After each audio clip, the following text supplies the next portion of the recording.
आज हम आपको पाइथागोरस प्रमेय के बारे में बताएंगे। पाइथागोरस प्रमेय का सत्यापन एवं उसका विलोम का सत्यापन, उसके विलोम प्रमेय का सत्यापन। क्या है पाइथागोरस प्रमेय? एक समकोण त्रिभुज में कर्ण का वर्ग या कर्ण पर बना वर्ग अन्य दो भुजाओं पर बने वर्गों के योगफल के बराबर होता है। मतलब एक समकोण त्रिभुज में कर्ण का वर्ग अन्य दो भुजाओं पर बने वर्गों के योग के बराबर होता है, बने वर्गों के योग के बराबर होता है। यानी ये हमारा हो गया त्रिभुज ए बी, ये त्रिभुज हमारा हो गया ए बी सी, ये हमारा त्रिभुज हो गया ए बी सी। ये हमारा कर्ण हो गया, ये हमारा कर्ण हो गया, ये भुजा हमारी हो गई कर्ण, ये भुजा हमारी हो गई आधार, ये भुजा हमारी हो गई लंब। क्या हो गई? लंब हो गई। क्या करते हैं, दिया क्या है त्रिभुज ए बी सी में ये बी कोण समकोण है, हमारा बी कोण समकोण है, ये दिया हुआ है। ये हमारा कर्ण हो गया, ये हमारा आधार हो गया, ये हमारा लंब हो गया। अब क्या कह रहा है, सिद्ध क्या करना कि ए सी का वर्ग यानी ए सी स्क्वायर, कर्ण का वर्ग बराबर लंब का वर्ग धन आधार का वर्ग, यानी ए सी स्क्वायर बराबर A B square plus B C square. आप लोगों को पता है कि किसी भी चीज़ को सिद्ध करने के लिए कभी कभी रचना करनी पड़ती है। रचना करने से क्या होता है कि हम उस कॉन्सेप्ट को, उस प्रमेय को सत्यापित कर देते हैं। तो क्या किया इसमें, रचना क्या किया, AC पर बी से, बिंदु बी से BD लंब खींचा, यानी ये 90 अंश है, ये 90 अंश है और ये 90 अंश है। अब क्या करेंगे, अब हमको सिद्ध करना है तो क्या लेंगे, पहले त्रिभुज लेंगे, त्रिभुज छोटा त्रिभुज लेंगे ABD व बड़ा त्रिभुज हमारा हो जाएगा त्रिभुज ABC। क्या लिया, पहले छोटा वाला त्रिभुज ऊपर वाला लिया और फिर बड़ा वाला त्रिभुज लिया। उसमें हम क्या देखते हैं, क्या विशेषता देखते हैं कि कोण BDA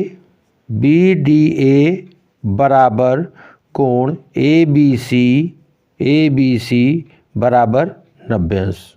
कैसे? जब हमने रचना किया, लंब डाला तो ये तो 90 है ही है हमारा, और जब रचना कर दिया तो हमारा ये कोण भी ये 90 हो गया, 90 मिल गया। अब क्या हो गया, कोण ADB, अब ये कोण A हमारा जो है दोनों में कॉमन है, छोटे वाले त्रिभुज में भी कॉमन है और बड़े वाले त्रिभुज में भी कॉमन है। ध्यान दीजिएगा यहाँ पे, ये त्रिभुज ADB में ये कोण A है, और ABC अगर हम ले रहे हैं, ABC ले रहे हैं तो उसमें भी कोण A है। तो क्या हो गया, कोण BDA बराबर कोण ABC बराबर 90 अंश। ये आपने रचना की है और एक चीज़ दिया था, तो इसमें चाहे लिखिए रचना से और चाहे लिखिए दिया है रचना से। हमने रचना की, कोई चीज़ भी होगा आपको, आप लिखेंगे तो उसका कारण आपको बताना पड़ेगा। तो हो गया कोण ADB, या ये भी लिख सकते हैं कि प्रत्येक समकोण है, प्रत्येक समकोण है, प्रत्येक समकोण है। ये पहला फैक्ट हमारा ये हो गया। फिर क्या करते हैं, फिर हमारा हो जाएगा आपका ये हो जाएगा कोण ADB, कोण ADB ये हो जाएगा बराबर कोण ABC। क्यों हो जाएगा, क्योंकि कोण ऊपर में से, कोण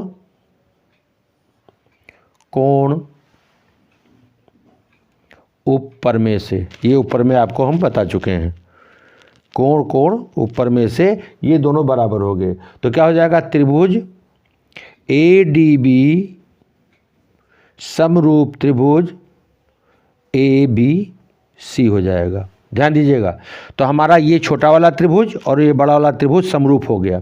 तो क्या करेंगे समरूप के लिए, आप जानते हैं थेल्स प्रमेय में आपने देखा है। तो ये क्या हो जाएगा, ये हो जाएगा AD क्या हो गया आपका, AD ये हो गया आधार। अगर मान लीजिए ये लंब है, ये लंब है, ये 90 अंश है, ये आधार है, तो ये कर्ण हो जाएगा। यानी इस त्रिभुज के लिए, छोटे वाले त्रिभुज के लिए जो लंब भुजा है वो कर्ण का काम करेगी, और ये भुजा, ये इतनी भुजा, खाली ये इतनी भुजा आधार का काम करेगी और ये लंब का काम, या इसको लंब मान लीजिए, ये लंब का काम करेगी, ये आधार का काम करेगी और ये कर्ण का काम करेगी। तो क्या हो जाएगा, AD बटा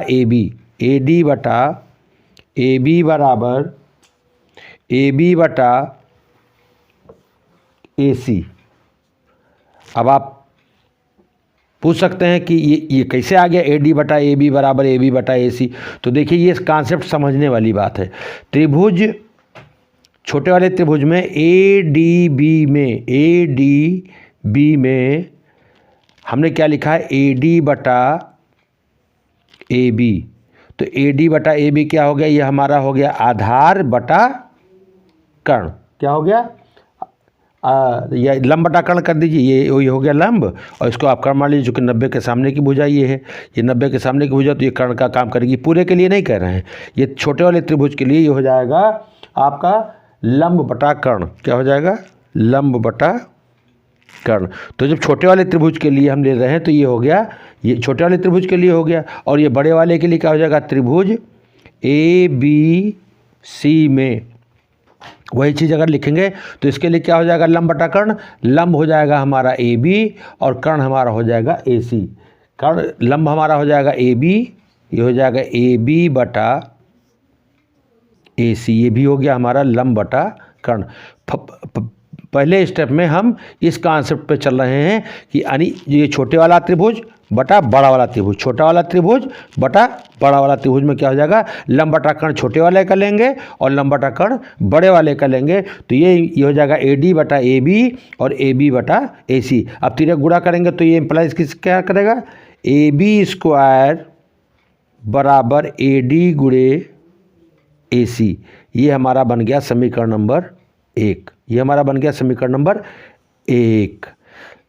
ध्यान दीजिए, पहले जब हम लेंगे पहले स्टेप में पहला समीकरण बनाने के लिए इस प्रमेय के लिए, तो पहले छोटा वाला त्रिभुज ले लेंगे, उसके बाद बड़ा वाला त्रिभुज ले लेंगे। अब उसमें लेंगे क्या, तो इसका लंब लेंगे। ये हो गया 90 से हो गया लंब बटा कर्ण, ये भुजा कर्ण का काम करेगी चूँकि 90 के सामने है। तो ये लंब हो गया AD बटा AB, यानी AD बटा AB हो गया। अब बड़े वाले के लिए लेंगे वही चीज़ लेंगे, लंब बटा कर्ण, तो AB बटा BC हो जाएगा, AB बटा BC हो जाएगा। और ये समीकरण हमारा ये हमारा बन गया। अब दूसरे समीकरण की बात करते हैं। पुनः त्रिभुज, अब ये नीचे वाला त्रिभुज ले लेंगे, ये वाला, अब उससे कोई मतलब नहीं, अब नीचे वाला ले लेंगे। BDC त्रिभुज BDC व त्रिभुज ABC में पहले हमने क्या लिया था, ये छोटा त्रिभुज ऊपर वाला बटा पूरा त्रिभुज। अब सेकंड समीकरण बनाने में हम नीचे वाला त्रिभुज लेंगे, नीचे वाला त्रिभुज लेंगे और फिर बड़ा वाला त्रिभुज लेंगे। अब इसमें क्या कॉन्सेप्ट करेंगे, इसमें कॉन्सेप्ट करेंगे, ये हो जाएगा हमारा आधार बटा कर्ण में। क्या हो जाएगा, इसका कॉन्सेप्ट क्या लेंगे, आधार बटा कर्ण लेंगे। जैसे पहले वाले में हमने लिया था, क्या लिया था हमने, लंब बटा कर्ण के लिए लिया था। किसके लिए लिया था, लंब बटा कर्ण। अब इसमें आधार बटा कर्ण लेंगे, तो पहले छोटे वाला लेंगे आधार बटा कर्ण, तो आधार इसका हो गया CD, ये लंब हो गया, तो CD बटा इसका कर्ण क्या हो गया, BC, इसका कर्ण क्या हो गया BC बराबर बड़े वाले का ले लेंगे आधार, आधार क्या हो गया BC बटा कर्ण, कर्ण इसका क्या है AC, कर्ण क्या है AC। तो इसका तिरछा गुणा करेंगे तो हो जाएगा BC स्क्वायर बराबर CD गुणे AC।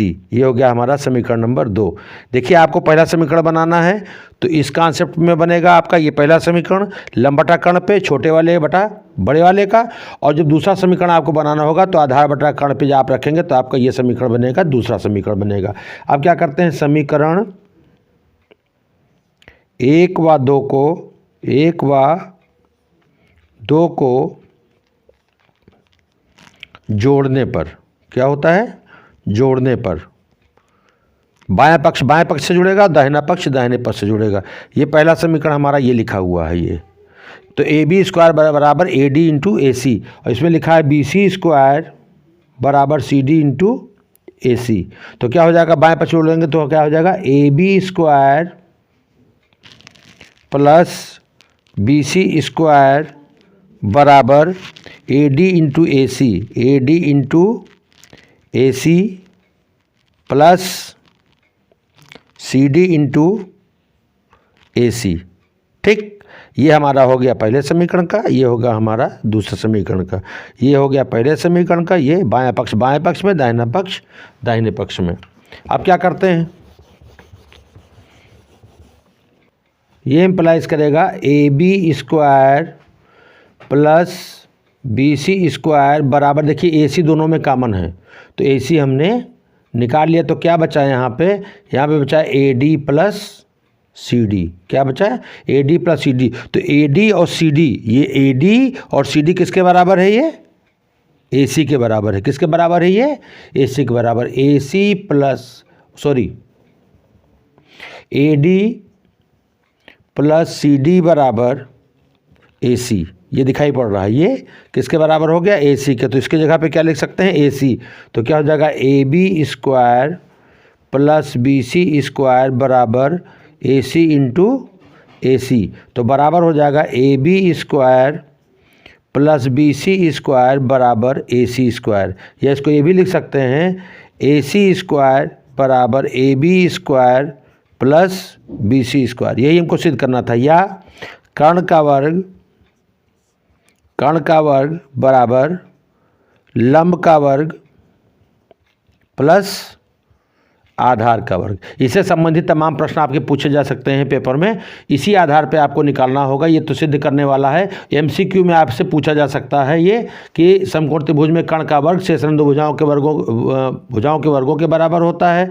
या इसे पूछ सकता है, ऑब्जेक्टिव में दे सकता है कि कर्ण का वर्ग बराबर लंब का वर्ग प्लस आधार का वर्ग। या लिख सकता है कर्ण का वर्ग बराबर लंब का वर्ग माइनस आधार का वर्ग। यह लिख सकता है कर्ण का वर्ग बराबर आधार का वर्ग माइनस लंब का वर्ग। ये आपका लिख सकता है। तो इसमें ये विकल्प आपका सही होगा, ये दोनों विकल्प आपके गलत होंगे। अब हम आपको इसका विलोम बताने जा रहे हैं, इस प्रमेय का विलोम, पाइथागोरस प्रमेय का विलोम। पाइथागोरस प्रमेय का विलोम। यदि किसी त्रिभुज में एक भुजा का वर्ग अन्य दो भुजाओं पर बने वर्गों के योगफल के बराबर हो तो प्रथम भुजा का सम्मुख कोण, यानी प्रथम भुजा का सम्मुख कोण, ये आपकी प्रथम भुजा कर्ण हो जाएगी। प्रथम भुजा कर्ण मतलब सबसे बड़ी भुजा। यहाँ पे समकोण नहीं कहेंगे चूँकि हमको समकोण सिद्ध करना है। सम्मुख कोण समकोण होगा, यही सिद्ध करना है हमको कि ये समकोण होगा। अर्थात प्रथम भुजा बड़ी भुजा के सम्मुख कोण 90 अंश होगा। यानी तो क्या किया मैंने? ज्ञात क्या है? ए सी स्क्वायर बराबर A B square plus A C square. यानी ए सी स्क्वायर का मान ए बी स्क्वायर और बी सी स्क्वायर के ये बराबर है। सिद्ध क्या करना है? ये कोण भी हमको सिद्ध करना है कि ये 90 अंश है। ये हमारा 90 अंश है। तो क्या क्या कुछ चीज़ सिद्ध करने के लिए मैं बार बार बताता हूँ कि कोई रचना आपको करनी पड़ेगी। क्या क्या? त्रिभुज ए बी सी के बराबर बी सी की लंबाई का हमने ये दूरी ले लिया और फिर हमने क्या किया? फिर हमने ए सी के बराबर ये डी बी को मिला दिया। तो ये हमारा ये इसके बराबर हो गया और ये इसके बराबर हो गया। और ये भुजा आपकी जो बनी है पहले से ए बी है, ये दोनों त्रिभुज के लिए कॉमन हो गए। यानी ए बी कॉमन है त्रिभुज ए डी बी के लिए और ए बी सी के लिए। रचना जो किया मैंने लिख दिया, ए बी सी के बराबर त्रिभुज ए बी डी की रचना, यानी इस त्रिभुज के बराबर दूसरे त्रिभुज की मैंने रचना कर दी। रचना इस प्रकार की कि बी सी बराबर ए डी, यानी बी सी बराबर ए डी। अब क्या करते हैं? अब हम त्रिभुज ये ले लेते हैं, त्रिभुज बी ए डी। तो बी ए डी 90 अंश है। रचना से हमने क्या किया? इस पर ये 90 अंश का कोण बना के हमने ये बी सी की दूरी लेकर के ए डी की दूरी हमने बना दी। तो ये 90 अंश है, ये हमारा ये दिया है रचना से। बी डी स्क्वायर बराबर, जब ये रचना से 90 अंश हो गया तो ये हमारा कर्ण हो गया, ये हमारा आधार हो गया, ये हमारा लंब हो गया। तो उसी आधार पर हो गया बी डी स्क्वायर बराबर A B square plus A D square, यानी A B square plus A D square हो गया। लेकिन ये क्या कह रहा है? ये हमारा पाइथागोरस प्रमेय है। अब क्या है? ए डी हमारा जो है ये बी सी के बराबर है। ए डी हमारा बी सी, तो जहाँ ए डी लिखा हुआ है वहाँ पर हम बी सी लिख सकते हैं। तो हमने क्या लिखा? बी डी स्क्वायर बराबर A B square plus B C square, चूंकि ए डी बी सी के बराबर हो गया। और A B square B C square ये हमारा दिया हुआ, यहाँ पहले से दिया हुआ कि ए सी स्क्वायर और ए बी स्क्वायर बराबर ए सी स्क्वायर के है। तो ये ए सी स्क्वायर बराबर A B square plus B C square, A B square plus ये बी सी स्क्वायर हो जाएगा। ये हमारा ए सी स्क्वायर इसके बराबर आ गया। तो क्या हो गया? बी डी स्क्वायर बराबर ए सी स्क्वायर होगा। तो इसका जब वर्गमूल लेंगे तो बी डी बराबर ए सी हमारा आ गया। इससे क्या सिद्ध हो गया कि बी डी और ए सी हमारा आपस में बराबर है। और ए बी भुजा ए बी उभयनिष्ठ है। क्या है? उभयनिष्ठ है। ए बी भुजा हमारी उभयनिष्ठ है। तो अब आप बताइए कि जब ये भुजा बराबर हो गई, ये भुजा बराबर हो गई और ये कोण हमारा हो गया, तो दोनों त्रिभुज कैसे हो जाएंगे? तो त्रिभुज हमारा डी ए बी सर्वांग सम त्रिभुज ए बी सी हो जाएगा। किससे? भुजा भुजा भुजा से, भुजा भुजा और भुजा, तीनों भुजा बराबर हो गई हमारी। ये भुजा इसके बराबर हो गई, ये भुजा इसके बराबर हो गई, और ये भुजा हमारी दोनों त्रिभुज के लिए उभयनिष्ठ का काम करती है। तो क्या हुआ? अब इसके आगे हम आपको सिद्ध करना बताते हैं। इसके आगे मैं आपको सिद्ध करके बता रहा हूँ कि ये 90 अंश कैसे होगा। अब यहाँ पे हमने देखा को ये त्रिभुज डी ए बी सर्वांग सम त्रिभुज ए बी सी। फिर क्या करते हैं, ये देखा कि ए बी सी, ये आपका ए बी सी बराबर बी ए डी, यानी आपका ए बी सी, यानी ये कोण और ये कोण आपस में, जब तीनों भुजा बराबर हैं तो इसके बराबर भुजाओं के सम्मुख कोण बराबर होते हैं। तो ये 90 हो गया और ये 90 हो गया। तो हमारा क्या हो गया? कोण बी ए डी बराबर कोण ए बी सी हो गया। और बी ए डी हमारा 90 अंश है, तो इस प्रकार से कोण ए बी सी बराबर 90 अंश हो गया। तो ये हो गया कोण बी बराबर 90 अंश। हमको यही सिद्ध करना था, यही हमको सिद्ध करना था। ये पाइथागोरस प्रमेय का उल्टा है। उसमें क्या था कि अगर बड़ी भुजा का वर्ग शेष अन्य दो भुजाओं के वर्गों के योग के बराबर है तो समकोण होगा, और इसमें यह है कि बड़ी भुजा का वर्ग शेष अन्य दो भुजाओं के वर्गों के योग के बराबर है तो उसका एक कोण 90 अंश अवश्य होगा। पाइथागोरस प्रमेय के आधार पर ये इंपॉर्टेंट क्वेश्चन बच्चों आपके लिए ध्यान दीजिएगा। ये इंपॉर्टेंट क्वेश्चन है। सिद्ध करना है 3ab² बराबर 4ad²। एक समबाहु त्रिभुज ए बी सी में ए डी एक शीर्ष लंब है। ए डी ये आपका शीर्ष लंब हो गया, यानी ये अगर x है, ये आपका x है, और ये आपका x है, ये आपका x है। भुजा पर BC पर ये लंब डाला गया, ये लंब डाल दिया गया। तो सिद्ध करना है 3ab² बराबर 4ad²। दिया क्या है? समबाहु त्रिभुज ए बी सी में ए डी लंब बी सी। सिद्ध करना है हमारा ये। प्रमाण देखते हैं। तो समबाहु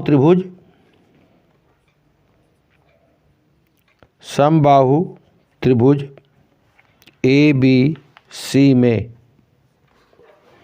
ए डी लंब बी सी पर, ठीक है, ए डी लंब बी सी पर हो गया। तो क्या हो जाएगा? बी डी बराबर सी डी। चूँकि आधा आधा हो गया, ये और ये बराबर हो गया। ये हो गया हमारा समीकरण नंबर 1। फिर क्या करते हैं? त्रिभुज ए डी बी में क्या हो जाएगा? A B square.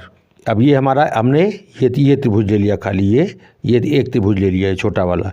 तो हो जाएगा ए बी डी में ए बी स्क्वायर बराबर B D square plus A D square. Pythagoras प्रमेय से, पाइथागोरस प्रमेय से, ठीक है। तो क्या हो गया? ये बराबर हो गया ए डी स्क्वायर प्लस, अब बी डी किसके बराबर है? बी सी का आधा है। क्या है? बी सी का आधा, बी सी बटा 2, यानी बी डी बराबर बी सी बटा 2। रचना से, ये रचना से हो गया, ठीक है। तो क्या हो जाएगा? बराबर A D square plus B C square बटा 4। ये किसके बराबर हो गया? ए बी स्क्वायर के। क्या हो गया? ए बी स्क्वायर के। तो ये हो गया आपका ए बी स्क्वायर बराबर, ये बराबर इम्प्लाइज हो जाएगा, इसको क्या करेंगे? तो ये हो जाएगा ए बी स्क्वायर बराबर 4ad square plus B C square. क्या हो जाएगा? बी सी स्क्वायर हो गया, बी सी स्क्वायर हो गया। और ए बी और बी सी बराबर है, चूँकि समबाहु त्रिभुज है, ए बी और बी सी बराबर है, यानी ये भुजा भी x है और ये भुजा भी आपकी x है। तो जहाँ बी सी लिखा हुआ है वहाँ पे ए बी लिखा जा सकता है। तो क्या हुआ? बी सी बराबर ए बी रखने पर रखा। उसके बाद क्या हुआ? अब यहाँ से आप ध्यान दीजिए। तो क्या हो जाएगा? This implies A B square बराबर 4ad स्क्वायर प्लस बी सी की जगह पे हमने क्या लिख दिया? A B. ये हो गया हमारा ए बी स्क्वायर। तो इसको पक्षांतर कर लेंगे तो हो जाएगा, ये बटा 4 है, ये बटा इसका बटा ये पूरे का बटा 4 है, तो ये बटा 4 हो गया। फिर गुणा करेंगे तो हो जाएगा 4 ए बी स्क्वायर बराबर 4 A D square plus A B square. ये हो गया समीकरण नंबर 1। अब एक को सरल करते हैं, 2, इसको मान लेंगे 2। समीकरण 2 को सरल करने पर क्या हो गया, ये लिखा है 4 ए बी स्क्वायर बराबर 4 A D square plus A B square. तो ए बी स्क्वायर ये भी है, ए बी स्क्वायर इसकी हम 75 कर देंगे, तो 4 A B square minus A B square बराबर 4 ए डी स्क्वायर। तो 4 ए बी स्क्वायर से ए बी जाएगा तो बचेगा 3 ए बी स्क्वायर बराबर 4 ए डी स्क्वायर। यही हमको सिद्ध करना था। ये आपका इंपॉर्टेंट क्वेश्चन बोर्ड में आने वाला, ये इस आधार पे बोर्ड पे आने वाले सवाल।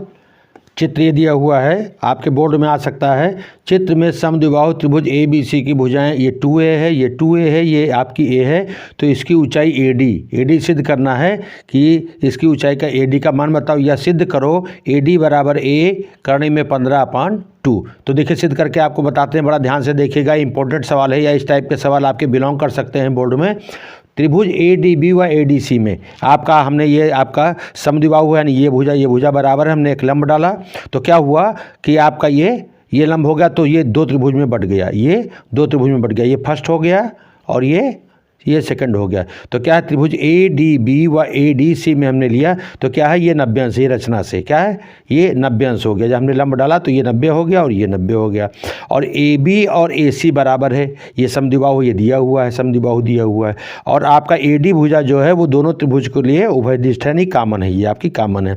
तो इसका मतलब हो गया कि त्रिभुज ADB और त्रिभुज ADC ये क्या है, सर्वांग है। क्या है, सर्वांग सम। भुजा कोण भुजा से ये क्या हुआ, यानी ये भुजा बराबर, ये भुजा बराबर, और ये आपकी उभयनिष्ठ है, तो दोनों त्रिभुज क्या हो गए, सर्वांग सम हो गए। अब क्या करते हैं, BD का मान लेते हैं। BD का मान इसलिए लेते हैं चूंकि हमको AD का मान निकालना है, उसमें पाइथागोरस का प्रमेय का यूज करना है, इस त्रिभुज के लिए और इस त्रिभुज के लिए। तो क्या करते हैं, BD बराबर हमारा हो जाएगा BC का बटा आधा, यानी ये पूरा A है तो ये कितना हो जाएगा, A/2। ये कितना हो जाएगा, A/2। तो BD बराबर हो गया BC/2 आधा की रचना से। अब त्रिभुज ADB में लेते हैं। ADB में क्या गया, AD स्क्वायर, यानी AD स्क्वायर ये हमारा हो गया, ये AB में क्या हो गया, AD स्क्वायर और BD स्क्वायर बराबर हो गया AB स्क्वायर के, यानी कर्ण का वर्ग बराबर लंब का वर्ग प्लस आधार का वर्ग। तो AD स्क्वायर बराबर हो गया, BD का मान हमारा क्या आया है, A/2, इसका मान हमने लिख दिया A/2 बराबर AB हमारा है 2A, इसका मान हमने लिख दिया 2A स्क्वायर। फिर सरल किया तो AD स्क्वायर प्लस ये A/2 का होल स्क्वायर हो जाएगा A स्क्वायर बटा 4 बराबर 2 दूनी 4A स्क्वायर। फिर क्या हुआ, AD स्क्वायर बराबर हम करेंगे तो ये 4A स्क्वायर इधर है, ये इधर जाएगा तो माइनस हो जाएगा, तो ये माइनस हो गया। फिर हमने एलसीएम लिया तो हो गया 4 चौक 16A square minus A square बटा 4। तो AD स्क्वायर बराबर हमारा हो गया 15A स्क्वायर बटा 4। तो जब AD का वर्गमूल लेंगे तो इधर का भी वर्गमूल लेना पड़ेगा। वर्गमूल लेने पर क्या हो जाएगा, AD का ये हट जाएगा, स्क्वायर हट जाएगा, तो क्या हो जाएगा, 15 हमारा रूट में चला गया, A स्क्वायर का ये हो गया और 4 का हमारा 2 हो गया। तो इस प्रकार ये सिद्ध हो गया कि उस समद्विबाहु त्रिभुज की ऊंचाई हमारी एक कड़ी में 15/2 है। ये इंपॉर्टेंट है, आप देखते रहिए। और नेक्स्ट चैनल में आपको इससे संबंधित प्रश्नों को जो MCQ में आपके आ सकते हैं उसको मैं बताऊँगा। बराबर देखते रहिए और हमारी जो लिंक जाए उसको सब्सक्राइब कर दीजिए और जुड़े रहिए, देखते रहिए। धन्यवाद।